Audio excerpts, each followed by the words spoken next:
Je souriais quand j'ai répondu que je lui manquais, que j'étais tout pour lui. Je l'ai cru. Mais une fois notre appel terminé, du moins c'est ce que je croyais, j'ai oublié de raccrocher. C'est alors que j'ai entendu à nouveau sa voix. Mais cette fois, ce n'était pas pour moi. C'était pour celle qu'il appelait son épouse, et ce qu'il dit ensuite brisa tout ce que je croyais réel. Aminata était une jeune architecte travailleuse qui avait bâti sa vie de toutes pièces. Elle était fière du chemin parcouru et commençait enfin à récolter les fruits de son travail. Lorsqu'elle a rencontré Ayodel, ce fut une véritable bénédiction.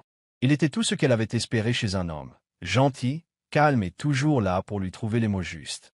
Il l'écoutait dans ses rêves, la soutenait dans sa carrière et ne lui donnait jamais l'impression de devoir choisir entre l'amour et la réussite. Il parlait au téléphone pendant des heures le soir, riait de choses insignifiantes et partageait de profonds secrets. Le week-end, ils faisaient de petits voyages ensemble, se tenant la main et rêvant d'un avenir qu'ils construiraient. Tout semblait si réel, si chaleureux, si sécurisant. Aminata croyait avoir enfin trouvé l'âme sœur. Quelqu'un qui la comprenait et l'acceptait vraiment. Elle souriait intérieurement chaque fois qu'elle pensait à lui. Il faisait désormais partie de sa routine, de sa paix intérieure et de son cœur. Ses amis lui disaient qu'elle avait l'air plus heureuse que jamais. Elle commença même à se dire que peut-être, juste peut-être, c'était lui avec qui elle vieillirait. Mais soudain, quelque chose se produisit. Un petit événement. Inattendu. Un accident, en fait. Mais ça a tout changé. Une simple erreur, un faux pas qu'Ayodel n'avait même pas remarqué, ouvrit la porte à la vérité. Une vérité si douloureuse qu'elle poussa Aminata à remettre en question tout ce qu'elle avait cru de leur amour. Ce qui semblait sûr et solide commença soudain à trembler. L'image parfaite qu'elle avait peinte dans son cœur commença à se fissurer. Et à travers cette fissure, la véritable Ayodel apparut. C'était une soirée tranquille. Aminata était assise à son bureau, en train de terminer un travail pour un gros client. Son bureau était paisible, et le seul bruit était celui de ses doigts tapotant doucement sur le clavier. Puis son téléphone sonna. C'était Ayodel. Comme toujours, son nom sur son écran la fit sourire. Elle décrocha et sa voix résonna, calme, douce et chaleureuse. Il lui a dit qu'elle lui manquait, qu'il avait hâte de la revoir. Il a dit qu'elle était la meilleure chose qui lui soit arrivée. Il a parlé de l'avenir, de leur voyage, de leur vie dans une belle maison, et du fait qu'elle n'aurait plus jamais à affronter le monde seule. Aminata l'écoutait, le cœur rempli. Elle rigola doucement et lui dit combien elle se sentait chanceuse de la voir. C'était un de ces petits moments de bonheur qui lui faisaient croire que leur amour était réel. Au bout d'un moment, elle bâilla et dit qu'il était temps pour elle d'aller dormir. Il lui souhaita bonne nuit, lui dit « Je t'aime ». Et elle sourit en disant « Je t'aime aussi ». Puis elle tapota l'écran de son téléphone, pensant que l'appel était terminé. Elle posa le téléphone à côté d'elle et se laissa aller dans son fauteuil, toujours souriante. Mais l'appel n'était pas terminé. Soudain, elle entendit à nouveau la voix d'Ayodel, confuse. Elle regarda son téléphone. L'appel était toujours en cours. Sun Surai Resafaka. Elle rapprocha le téléphone de son oreille, et c'est là que tout changea. Sa voix était différente, désormais. Il n'y avait plus de douceur. Il riait, et puis il a dit quelque chose qui lui a retourné l'estomac. Elle pense vraiment que je suis sérieux avec elle. Une seconde voix, celle d'une femme, se mit à rire à son tour. Aminata se ficha. Son cœur battait si fort qu'elle entendait à peine. Ses mains se mirent à trembler. Elle ne bougea pas.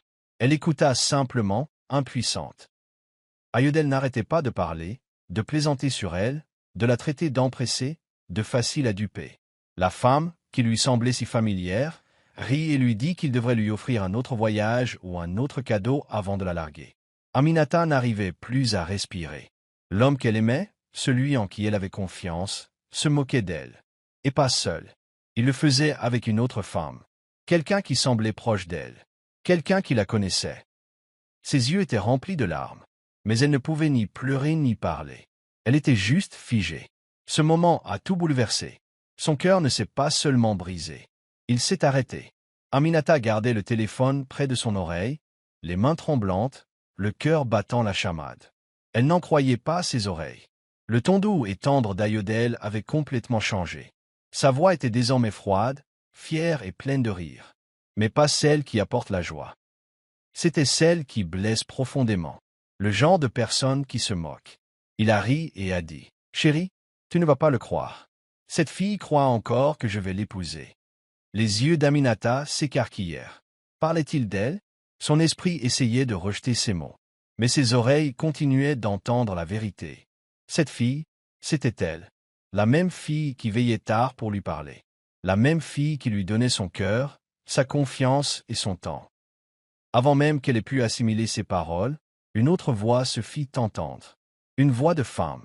Confiante, amusée et pleine de sarcasme. Elle avait l'air désespérée, dit la femme. Tu devrais lui proposer un autre voyage avant de la larguer.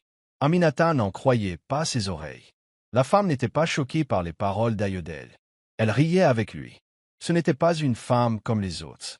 Sa voix semblait trop calme, trop familière avec la situation. Ce n'était pas un inconnu.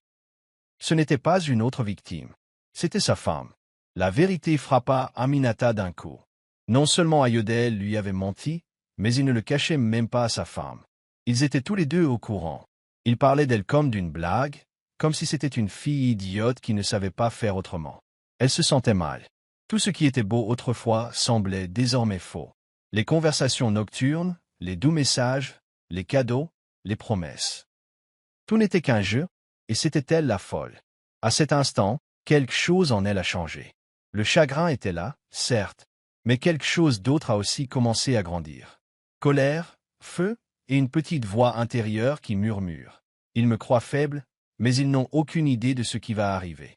Aminata resta assise, immobile, son téléphone toujours à la main. Mais il semblait lourd maintenant, comme s'il était rempli de 1000 briques. Son cœur battait si fort qu'il en avait presque mal. Ses lèvres étaient sèches, sa bouche légèrement ouverte sous le choc. Elle ne bougeait pas. Elle n'y parvenait pas. La pièce autour d'elle lui parut soudain plus froide, plus silencieuse, plus sombre. L'homme qu'elle croyait être son âme sœur, son avenir, venait de détruire son monde d'une simple parole inconsidérée. Il lui avait dit qu'elle était spéciale, qu'il n'avait jamais aimé personne comme il l'aimait. Il lui avait promis un avenir, des enfants, un foyer, pour toujours. Mais maintenant, elle connaissait la vérité. Elle n'était pas sa seule et unique amie. Elle n'était même pas sa seconde. Elle n'était qu'une plaisanterie pour lui et sa femme. Une histoire parallèle. Une femme dont on se moquait dans son dos. Tout commençait à prendre sens. Toutes ces fois où il annulait leurs plans à la dernière minute. Les excuses concernant les voyages d'affaires et les urgences familiales. Les appels téléphoniques étranges auxquels il refusait de répondre quand elle était là. Comment il ne l'a jamais posté sur les réseaux sociaux, alors qu'elle le postait toujours? Comment il ne la laissait jamais le taguer? Il disait toujours être quelqu'un de discret. Mais maintenant, elle savait. Il ne s'agissait pas d'intimité, mais de la cacher. Elle se souvenait des nuits où elle veillait, inquiète, se demandant si elle en demandait trop, si elle était collante, si elle réfléchissait trop. Mais en vérité, son cœur essayait de la prévenir depuis le début. Son instinct savait que quelque chose clochait. Et maintenant, les pièces du puzzle s'assemblaient enfin. Mais l'image qu'elle formait la brisait. Elle avait été le secret, le soutien, la distraction. Elle l'avait aimé de tout son cœur. Et il l'avait utilisé comme un jouet qu'il comptait jeter.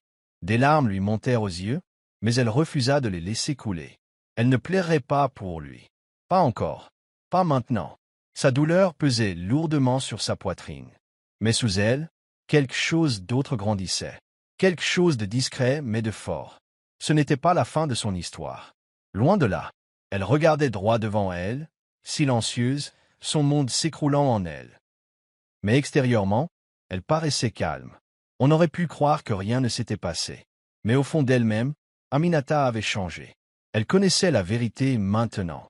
Et elle savait ce qu'elle devait faire. Aminata ne dormit pas cette nuit-là. Ses yeux étaient ouverts, fixés au plafond. Mais son esprit ressassait chaque souvenir, chaque mot qu'Ayodhel lui avait dit. L'amour, les promesses, les mensonges, tout se mélangeait comme du poison dans son cœur. Mais au lieu de s'effondrer, elle prit une décision. Elle avait besoin de tout savoir. Elle avait besoin de la vérité, toute la vérité.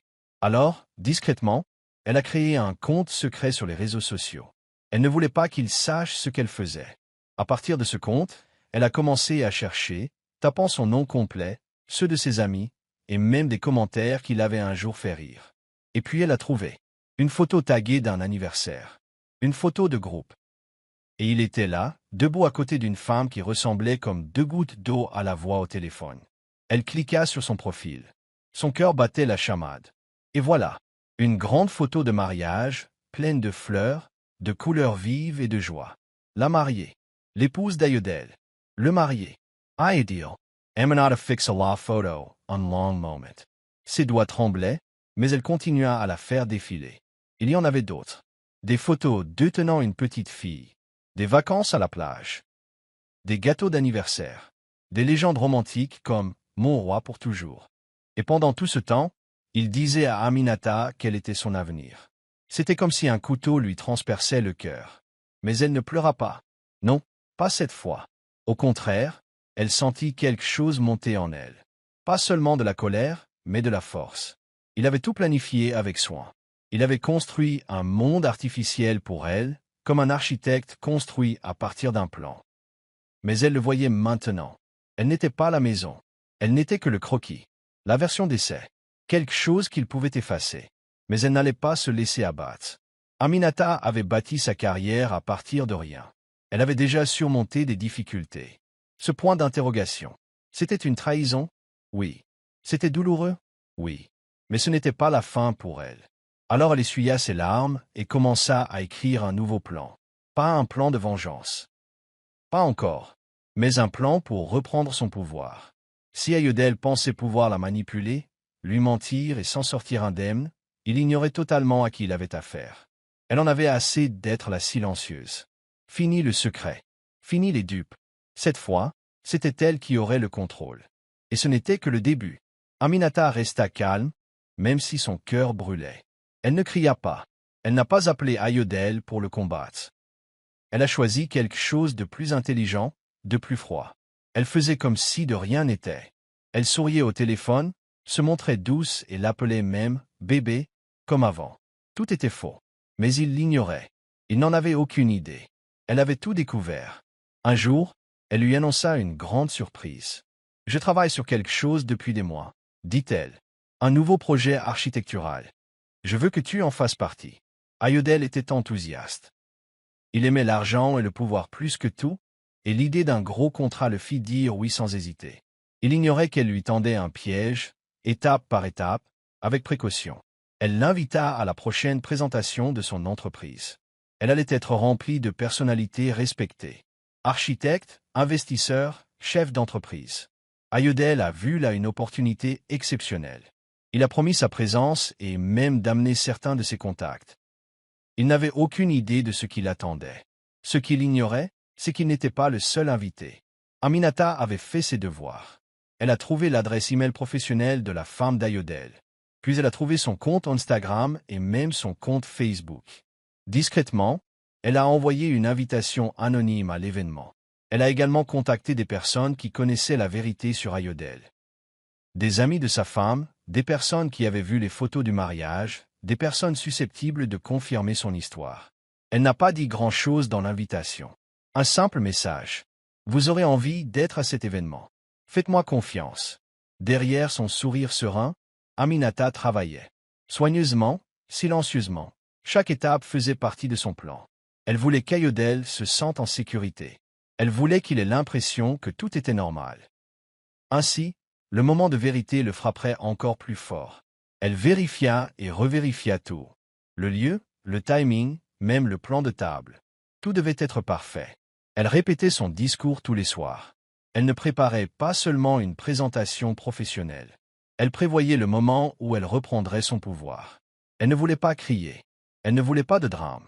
Elle voulait que la vérité parle d'elle-même. Et le jour venu, elle serait prête. Prête à montrer au monde qui elle était vraiment. Et prête à voir le masque d'Ayodele tomber devant tout le monde. Le soir de l'événement est enfin arrivé. La salle était illuminée par les caméras et remplie d'invités élégants. Leaders du secteur, architectes de renom, investisseurs, tous les acteurs importants étaient présents. Aminata était éblouissante, calme à l'extérieur, mais intérieurement, son cœur battait fort. C'était son moment. Ayodele arriva, souriant avec assurance, comme s'il était le maître des lieux.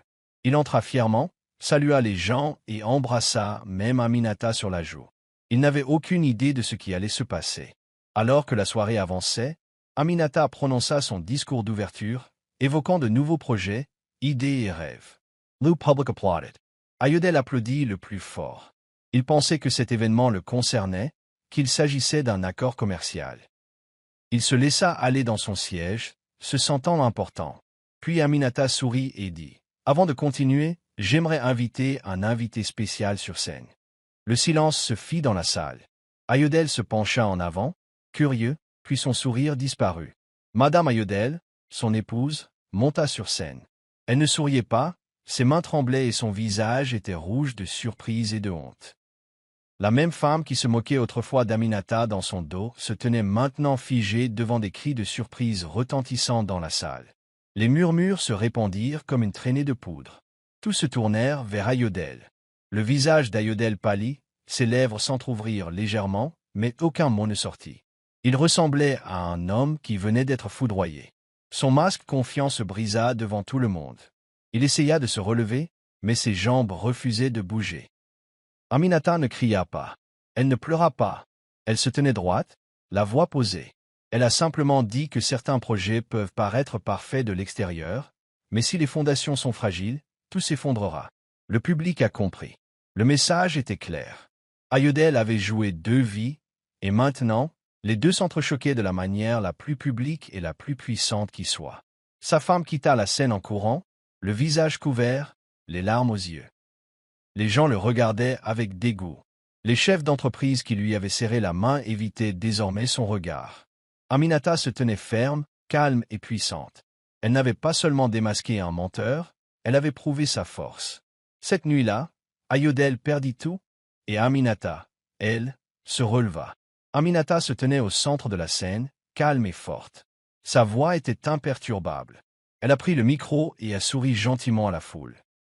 Puis elle a parlé, non pas avec colère, mais avec vérité.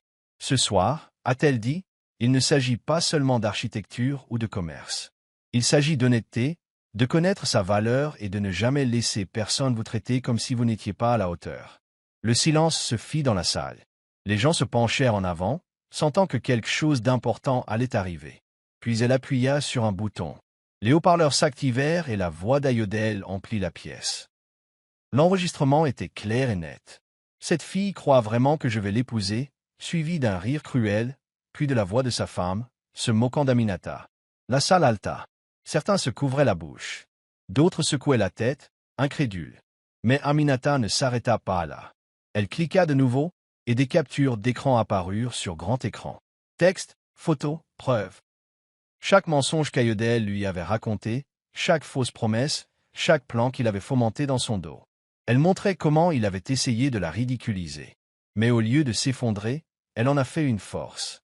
Elle a pris une grande inspiration et a continué. Ce projet, a-t-elle dit en désignant le projet architectural derrière elle, n'était pas fait pour lui. Il pensait que je faisais tout ça pour lui. Mais j'ai construit ça avec des femmes, pour des femmes. La foule a applaudi. Puis ils se sont levés. Les applaudissements ont redoublé. Les gens ont applaudi, non seulement pour le projet, mais aussi pour la force dont elle a fait preuve. Ayodele, assis au milieu de la pièce, n'en pouvait plus. Son visage était rouge. Il essayait de paraître fort, mais tout le monde voyait qu'il était brisé. Lentement, il se leva et sortit, seul. Des yeux le suivirent jusqu'à la porte. Personne ne l'arrêta. Personne ne l'applaudit. Aminata resta debout, fière, confiante, rayonnante d'une victoire silencieuse. Elle ne se contenta pas de révéler la vérité. Elle reprit son pouvoir. Aminata se tenait fièrement sur scène, les projecteurs braqués sur elle. Tout le monde s'attendait à ce qu'elle crie, qu'elle insulte, qu'elle laisse éclater sa douleur en colère. Mais elle ne le fit pas. Au lieu de cela, elle prit une profonde inspiration et regarda autour d'elle. Sa voix était douce, mais chaque mot résonnait comme un coup de tonnerre. Elle regarda dans la direction où Ayodele était partie et dit « Merci ». Le public cligna des yeux. « Remerciez-le ». Elle hocha lentement la tête. « Oui, merci, Ayodele. À cause de toi, j'ai presque oublié qui j'étais. J'ai failli laisser tes mensonges me rabaisser. Mais maintenant, je me souviens exactement qui je suis. Je ne suis pas une femme que l'on cache. Je ne suis pas quelqu'un qui attend l'approbation. Je suis celle qui bâtit des empires. » La salle resta silencieuse un instant. Puis, soudain, Tout le monde se leva et applaudit fort, longtemps. On n'applaudissait pas seulement sa réussite. Ils applaudissaient sa force, sa sérénité, sa façon de surmonter la trahison et de montrer ce qu'est le vrai pouvoir. Elle n'avait pas besoin de crier. Elle n'avait pas besoin de se venger de manière bruyante et odieuse. Elle a géré la situation avec classe, calme et courage. Aminata adressa un dernier sourire, salua doucement la foule et quitta la scène. Ses pas étaient légers, comme si un poids avait enfin été enlevé. Et pour la première fois depuis des semaines, son sourire n'était pas forcé. Il était sincère. En quittant le hall, son téléphone vibra. Messages de soutien, nouvelles offres commerciales, invitations à des entretiens. Mais plus que cela, elle ressentait quelque chose au plus profond d'elle-même, la paix.